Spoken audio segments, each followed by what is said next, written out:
kuliah di Politeknik Negeri Bali adalah salah satu tangga untuk menuju kesuksesan. Ya, karena dan ini kita buktikan saya sendiri ya. Bekal sukses itu ada dua. Ya, yang pertama itu adalah skill dan attitude. Di Politeknik itu kan diajarkan bagaimana kita mengelola pekerjaan. Nah, kalau di tempat lain mungkin teorinya lebih banyak. Kita jauh lebih memahami pekerjaan itu dibandingkan dengan lulusan yang lain. Mohon maaf nih, waktu itu saya diploma 3.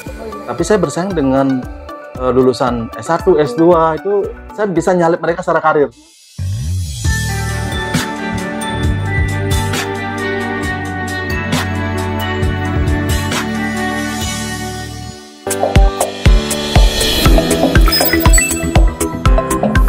Berkaca, bersama kita bicara. Hai apa kabar Sobat Berkaca, podcast episode sebelumnya telah dipandu oleh host-host yang keren-keren banget. Dan kali ini di episode ke-21, saya Caca akan menemani Sobat PNB di podcast Berkaca bersama Kita Bicara. Senang sekali bisa menyapa kembali kalian semua pada podcast kali ini. Selamat datang di podcast Berkaca, tempat di mana bersama kita bicara mulai dari dinamika kampus, profiling, dan sisi humanis yang akan dikupas secara tuntas. Di episode ke-21 kali ini, kita akan mengupas tuntas mengenai sukses dari kampus ke founder inspirasi karir. Dan saat ini kita telah kedatangan tamu yang super istimewa. Beliau adalah alumni PNB yang telah sukses, yang merupakan founder dari IBS Consulting. Penasaran siapa beliau? Yuk kenalan dengan tamu istimewa kita.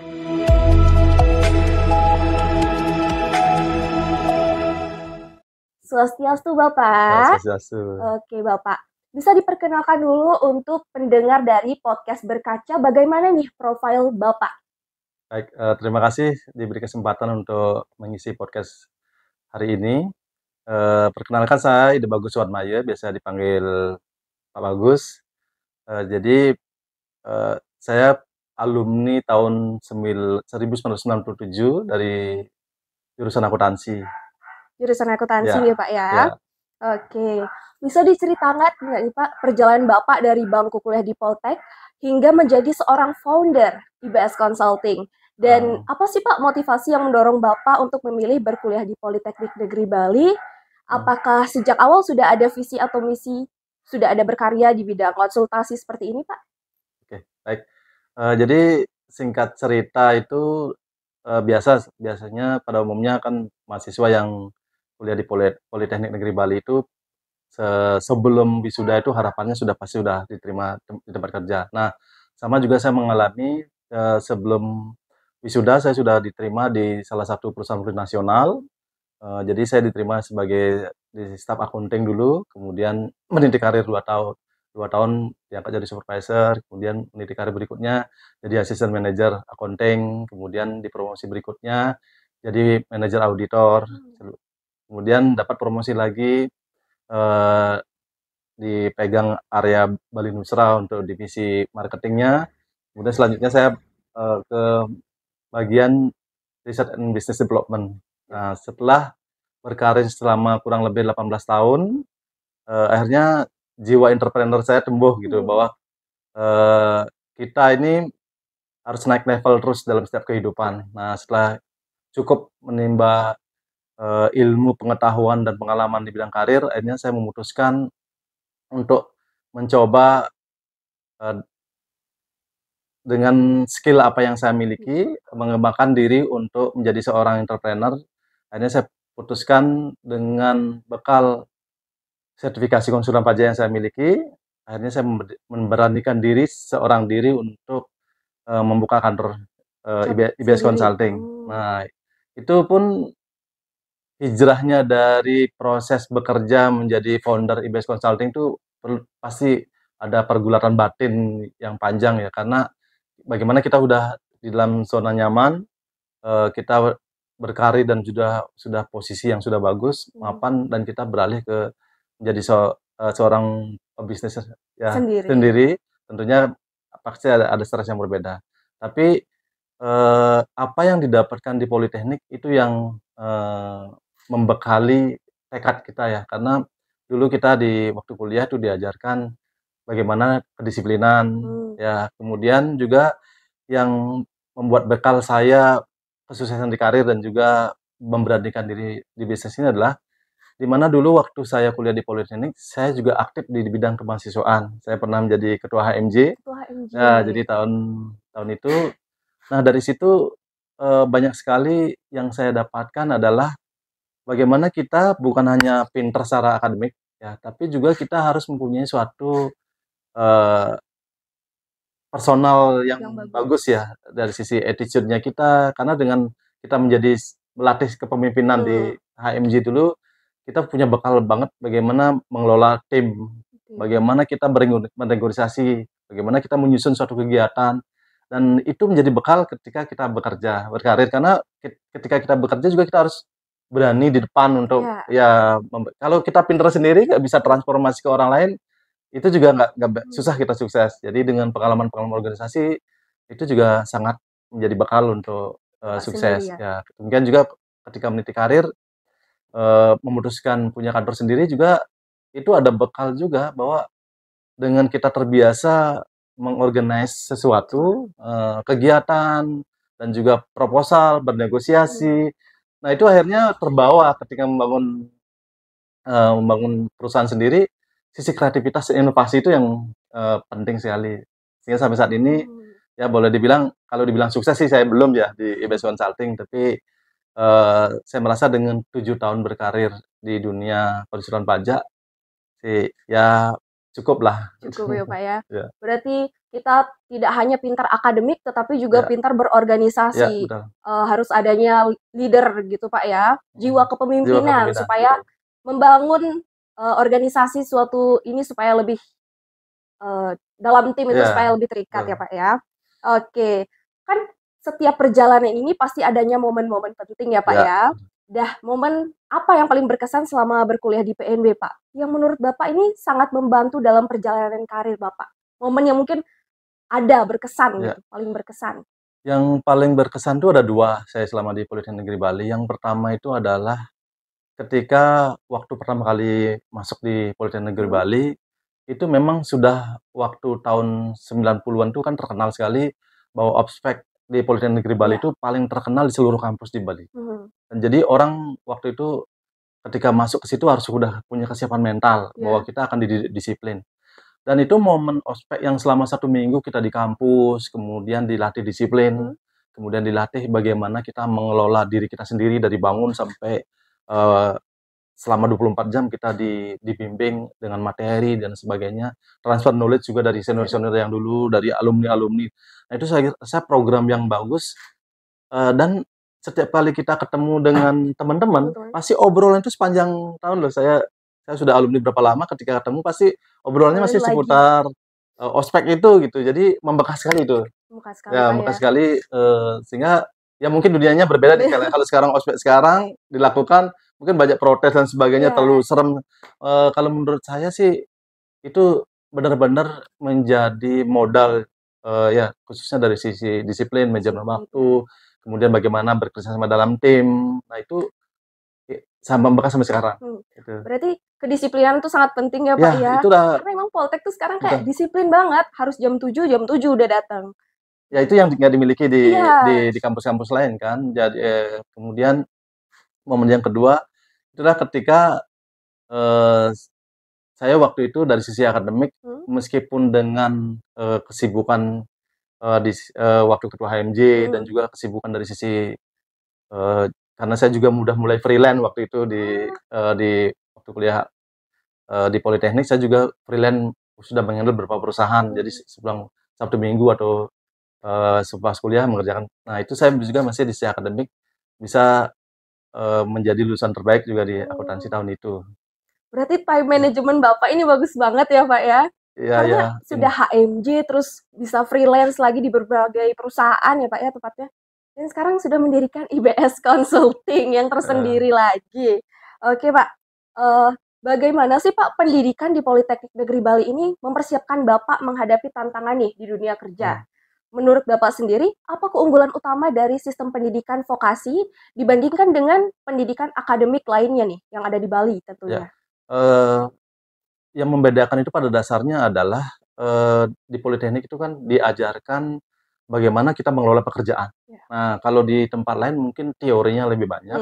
Nah sehingga dengan bekal itu ketika kita berkarir, kita selangkah lebih maju daripada kompetitor yang lain. Ya. Nah, ini saya alami nih waktu ketika berkarir di perusahaan multinasional.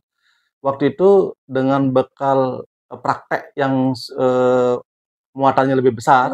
Nah, ketika kita dunia kerja, kita jauh lebih memahami pekerjaan itu dibandingkan dengan lulusan yang lain. Mohon maaf nih, waktu itu saya diploma 3. Oh iya. Tapi saya bersaing dengan lulusan S1, S2 itu saya bisa nyalip mereka secara karir. Karena kita sudah apa yang ada di dunia kerja itu kita udah siap nih dengan adaptasinya lebih cepat daripada ya, Pak, ya? tempat yang lain gitu. Karena Nah, 60% praktek, Pak, ya. ya, betul. Daripada teori 40% kalau Ya, saya tahu ya. itu yang membedakan dengan kampus-kampus lain. Kampus lain ya, Pak ya. Gitu. Oke. Nah, kalau dari sudut pandang Bapak sendiri nih sebagai founder IBS Consulting, apa sih kompetensi yang paling dibutuhkan oleh industri saat ini nih, Pak? Yang tentunya ada 2 hal sih. Saya sering dengan mahasiswa juga sharing-sharing dan juga di tahun ini saya banyak merekrut mahasiswa politeknik. Ya, sebelum wisuda kita juga ada namanya program based learning. Jadi kita ajak mahasiswa itu untuk belajar bekerja, kemudian setelah itu PKL, setelah itu kita rekrut sekitar totalnya 18 sampai 20 orang mungkin. Banyak Pak ya. Lulusan ini yang saya rekrut ini. Nah, kenapa saya bisa pede gitu, ada trust terhadap mereka? Karena 2 hal yang saya wanti-wanti untuk mahasiswa dan pun siapapun bahwa bekal sukses itu ada 2. Ya, yang pertama itu adalah skill dan attitude. Iya, betul. Nah, kalau skill saya rasa di kampus itu kan sudah ada dengan komposisi praktik lebih banyak daripada teori, dan juga sering sekali juga di Politeknik Negeri Bali kan mengadakan juga seperti insight skill. Ya. Jadi setiap Sabtu Minggu atau di semester pendek itu ada juga praktikum-praktikum, dan di IBS Consulting juga sering menginsight apa sih kebutuhan dunia industri, dan sering diajarkan ke mahasiswa, dan sehingga skillnya mahasiswa Politeknik Negeri Bali itu lebih bagus. Nah, yang kedua adalah masalah attitude. Nah, attitude ini kan bermula dari kedisiplinan nih. Nah, kalau udah disiplin, yang lainnya pasti akan lebih mudah. Bagaimana kita menjadi pribadi yang layak dipercaya. Intinya pertama ada orang percaya dengan kita itu pasti first impression-nya ini. Ya kan? Kalau orang sudah nggak disiplin, udah nggak masih hitungan, dia dipromosiin juga susah. Nah, jadi kalau orang disiplin, meskipun secara kemampuan misalnya dia kurang, tapi dia akan menjadi modal untuk dipercaya. Sehingga orang akan lebih mudah mempercayakan, memberikan kesempatan dia untuk lebih maju ketimbang orang yang nggak disiplin. Nah, ini 2 hal ini sangat penting, ya, Pak, sangat penting menurut saya yang sudah dimiliki, dan itu menjadi menurut saya fokus Politeknik Negeri Bali. Makanya kenapa saya mempercayakan di dalam bisnis saya itu ya mungkin sekitar 70% itu lulusan dari Politeknik Negeri Bali sendiri. Ya.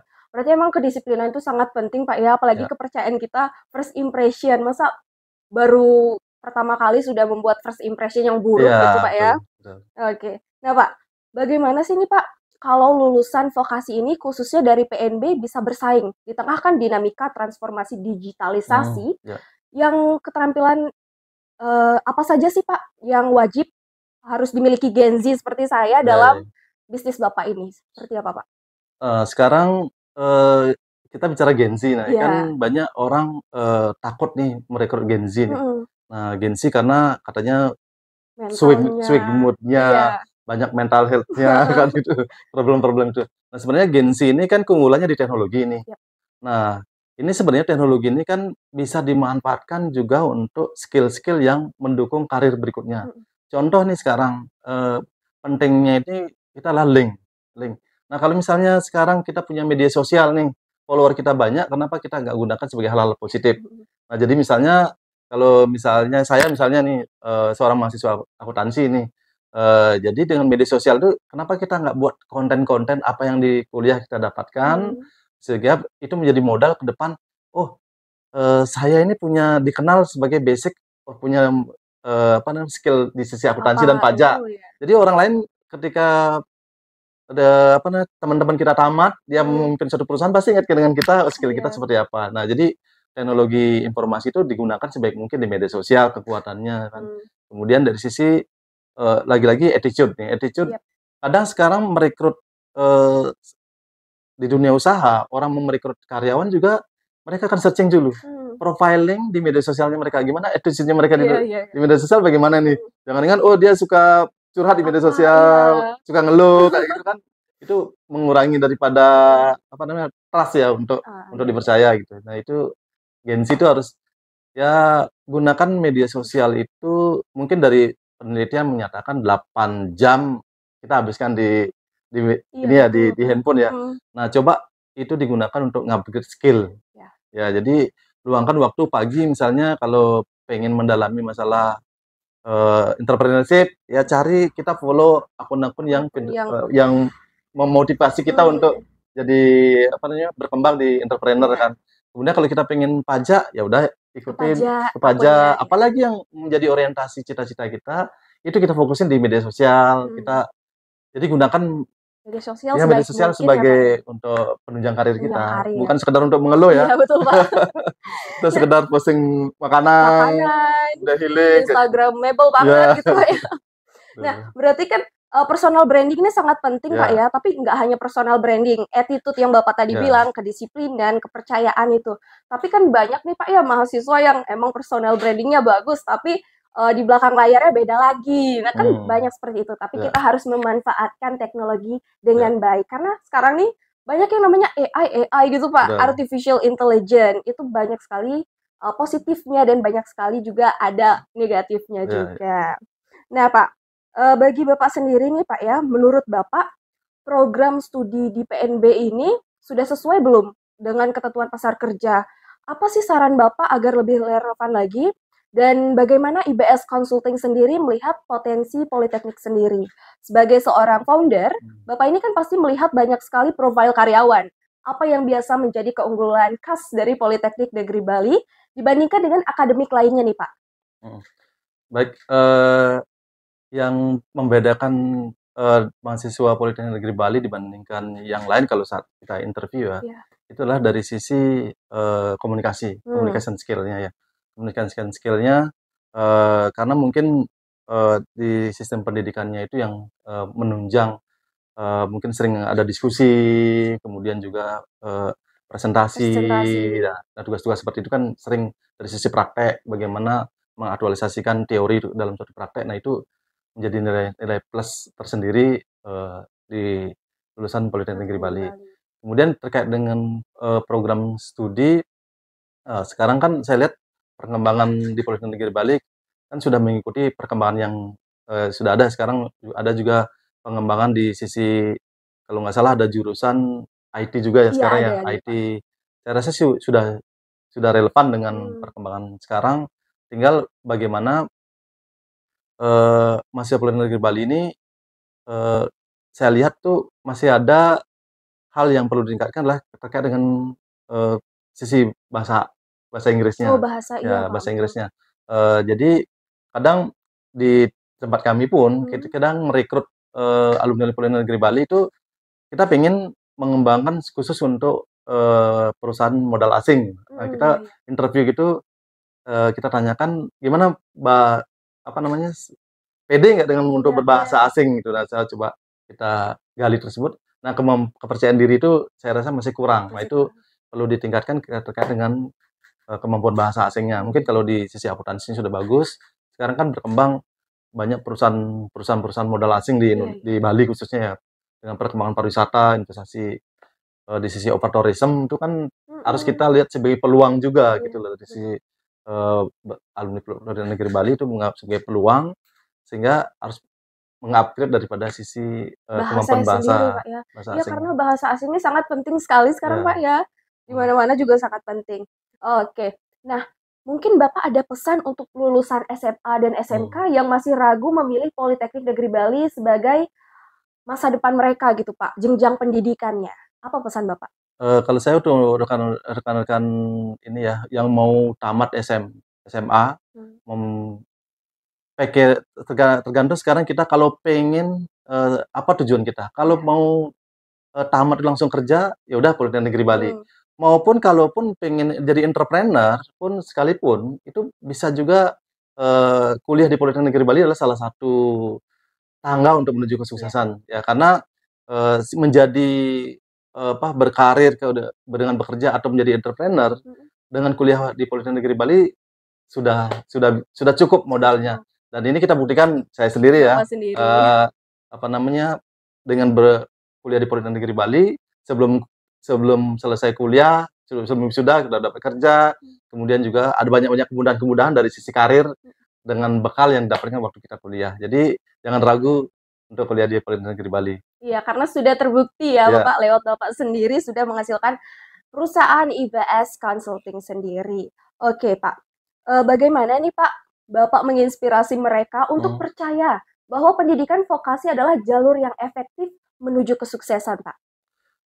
Nah, jalur vokasi itu sudah dirancang apa keperluan di dunia usaha. Iya. Jadi ketika kita semangatnya adalah untuk mencari pekerja setelah tamat, jadi jalur vokasi adalah jawaban daripada cita-cita kita. Iya. Karena kan kita mau bekerja, otomatis kemampuan adaptasi kita bekerja, skill kita yang dicari ini. Kalau bicara skill, pasti adalah keterampilan kita mengaktualisasi daripada teori tersebut. Nah, ini yang sudah dengan vokasi ini banyak prakteknya, tentunya skill itu lebih mumpuni dibandingkan dengan lebih banyak teorinya. Nah, itu menurut saya akan sangat mempermudah kesuksesan kita berkarir di dunia kerja. Di dunia industri Iya, Pak ya. dunia Karena industri. kan saya tahu bahwa banyak banget anak Poltek yang sudah internship di seperti IBS Consulting Ya. ataupun yang dimanapun itu sudah banyak banget ya Pak ya. Oke. Nah, bagaimana sih Pak menurut Bapak alumni sukses dapat berkontribusi lebih besar untuk mendukung Politeknik Negeri Bali baik melalui mentoring, networking ataupun program lainnya nih Pak? Nah, saya rasa ini adalah salah satu bentuk nih bagaimana kita mentransformasi alumni itu memberikan semangat kesuksesan buat adik-adik berikutnya ya. Ke depan mungkin diperbanyak dengan seperti yang waktu saya kuliah di Politeknik Negeri Bali itu banyak sekali transfer energi dari alumni-alumni. Jadi entah itu dalam kegiatan baru kita masuk di Politeknik Negeri Bali pun sudah kita diberikan kiat-kiat sukses dari alumni-alumni. Kemudian juga banyak insight-insight ya, acara-acara yang menghadirkan bintang-bintang dari alumni. Nah, itu juga salah satu motivasi untuk bagaimana mahasiswa ini ke depan bisa mengikuti jejak ya alumni-alumni tersebut. Nah, kita juga kebetulan saya kan di bendahara Ikatan Alumni Politeknik Negeri Bali, di KPNB, kita juga sudah merancang juga bagaimana setelah tamat kuliah dari Politeknik Negeri Bali, kita akan membuat suatu IKPNB link, jadi Ikatan Alumni Politeknik Negeri Bali link. Jadi misalnya nih kita saling support untuk dunia kerja. Jadi saya misalnya punya kebutuhan untuk mencari tenaga kerja, saya nggak akan jauh-jauh, pasti nyari alumni Politeknik Negeri Bali. Jadi kita akan share ke sama alumni bahwa ini ada kebutuhan. Demikian juga kalau kita bisnis nih. Nah, bisnis saya konsultan pajak nih. Pasti sasarannya itu adalah teman-teman yang ini kan, teman-teman kita di alumni Politeknik Negeri Bali yang punya usaha, yang relate dengan usaha saya. Nah, jadi ini sebenarnya ada satu ikatan yang bisa kita manfaatkan dari jenjang karir maupun jenjang bisnis di alumni ini, karena jumlah alumni kita kan sudah luar biasa banyaknya gitu. Berarti networking itu bagus Pak ya, karena apalagi dari lulusan Politeknik Negeri Bali sudah banyak sekali alumni yang sudah sukses juga di bidang consulting dan lain sebagainya. Nah Pak, serta apa sih harapan Bapak untuk Politeknik Negeri Bali ke depan agar terus melahirkan yang lebih berkualitas di industri ini Pak? Apakah ada mimpi besar Bapak sendiri untuk kampus PNB dalam menghadapi tantangan industri yang terus berkembang pesat ya Pak ya, walaupun di dunia industri, di dunia digitalisasi maupun globalisasi Pak? Ya tentunya harus tetap melihat perubahan, karena kan dunia usaha tuh cepat sekali berubah. Ya, jadi bagaimana tantangannya lah kampus selalu bisa mengadaptasi perubahan itu ke dalam kurikulum. Nah, jadi kecepatan perubahan itu cepat dituangkan dalam kurikulum. Nah, ini saya tangkap contohnya nih di bidang akuntansi nih. Bidang akuntansi dan pajak, peraturan pajak itu kan berkembang sangat cepat. Nah, kalau ini tidak diikuti, otomatis nanti kualitas lulusannya jadi nggak update lagi terhadap perkembangan itu. Nah, ini kita kerjasama PNB dengan dunia usaha itu perlu ditingkatkan lagi. Sehingga harapannya adalah perkembangan itu gap kurikulum dengan kebutuhan industri cepat bisa ditutup. Jadi bagaimanapun dahsyatnya perkembangan itu bisa ditutup dengan kehadiran dunia industri ke kampus untuk memberikan insight-insight apa perkembangan dan kira-kira dibekalin apa lagi mahasiswanya sehingga begitu keluar perkembangan apapun cepat bisa beradaptasi. Cepat, Pak, ya. Berarti jangan pernah berhenti untuk belajar. Baru udah merasa di atas, terus dia nggak belajar-belajar lagi. Seperti itu, Pak, ya. Berarti terus mengikuti perkembangan bagaimana industri sendiri ya, Pak, ya.